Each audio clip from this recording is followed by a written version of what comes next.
Baik, Assalamualaikum warahmatullahi wabarakatuh. Kembali nama saya Muhammad Raja Raji Bagus. Hari ini saya akan mempresentasikan untuk mengenai assignment 2 saya mengenai manufacturing line.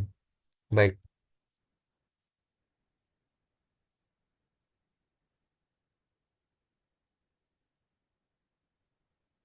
baik, terdapat tiga model yang saya simulasikan. Pertama menggunakan uji eksponensial. Baik, di sini sudah terlihat bahwa ada data visualisasi mengenai status plotnya, kemudian ada pie chart dan juga ada modelnya.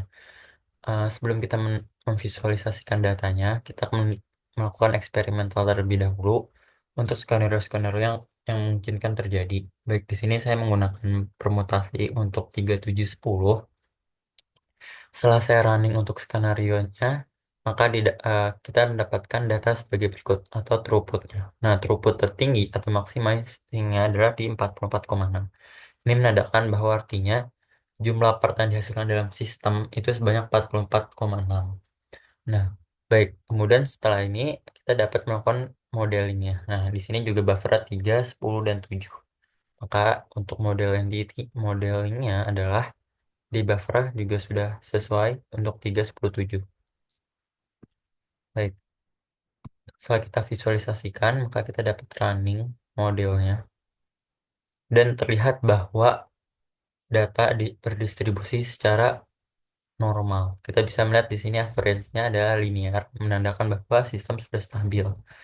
Kita juga bisa melihat di pie chart di sini di resource state-nya bahwa DM1 mengalami processing dan juga mengalami yang namanya block. Kemudian di line selanjutnya ada line-line yang mengalami starve. Nah, ini menandakan bahwa line masih menunggu antrian dan belum melakukan maksimasinya secara maksimal dan optimal. Nah, selanjutnya kita bisa melakukan modeling yang kedua. Baik, di model yang kedua juga sudah saya sesuaikan dengan soal menggunakan random triangular. Baik, sebelum kita melakukan visualisasi untuk datanya, kita melakukan eksperimental dengan hal yang sama. Kemudian menggunakan scanner yang sama juga didapatkan throughput sebanyak 59, lebih tinggi dibanding random eksponensial sebelumnya. Nah, ini menandakan dengan random triangular yang tertinggi adalah pada skenario 2, yaitu 59,167. Di mana kita bisa melihat buffer atau controller juga 317, maka kita dapat modelkan dengan hal yang sama juga untuk buffer 3, 10, dan 7. Kemudian kita dapat running dengan waktu 200 jam.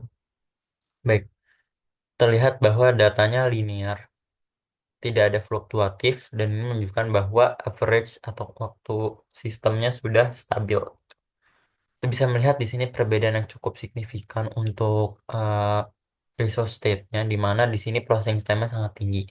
Hal ini kenapa bisa terjadi? Karena dalam distribusi triangular, itu yang dihitung lebih banyak random yang paling sering munculnya. Jadi misalkan dari 2 sampai ke 5 menit waktu kedatangan, dan yang paling sering waktu 3, maka dihitung paling waktu banyaknya adalah 3 menitnya. Maka bisa dilihat di sini processing time-nya sangat sibuk dan juga menghasilkan throughput jumlah part yang juga cukup banyak dibandingkan model sebelumnya. Kita bisa lihat kembali untuk skenario 2 adalah yang paling tertingginya. Baik, selanjutnya adalah model yang selanjutnya, itu model ketiga menggunakan distribusi uniform. Kita bisa kita juga sudah sesuaikan dengan soal dan kita bisa melakukan eksperimen hal yang sama. Nah, setelah kita running, terdapat hasil yang lebih sedikit dibandingkan model sebelumnya, itu model satu dan juga model 2. Di model ketiga ini, throughput atau jumlah part yang dihasilkan cukup sedikit, di mana yang paling banyak adalah di 39,3, yaitu buffer 7, 10, dan 3. Maka kita juga dapat model kan di 7, 10, dan 3. Oke, sudah sesuai. Maka kita dapat melakukan running pada sistem. Baik. Di sini juga sudah terlihat bahwa processing time juga cukup banyak dibandingkan random eksponensial.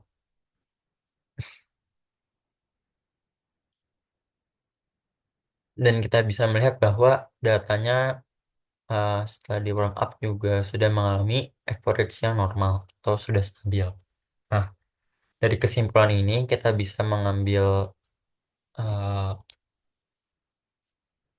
yang paling besar adalah dan maksimal adalah di skenario dia untuk model yang kedua itu throughputnya sebanyak 59,167. Dengan modelnya seperti berikut, maka untuk melakukan efisiensi dan juga optimalisasi kita bisa menggunakan model triangular ini. Namun kita bisa juga melihat memperhatikan bahwa processing time yang tinggi itu bisa dapat menyebabkan dalam jangka panjang bisa juga menyebabkan error dan juga kerusakan pada sistem jika tidak ada waktu istirahat atau idle-nya.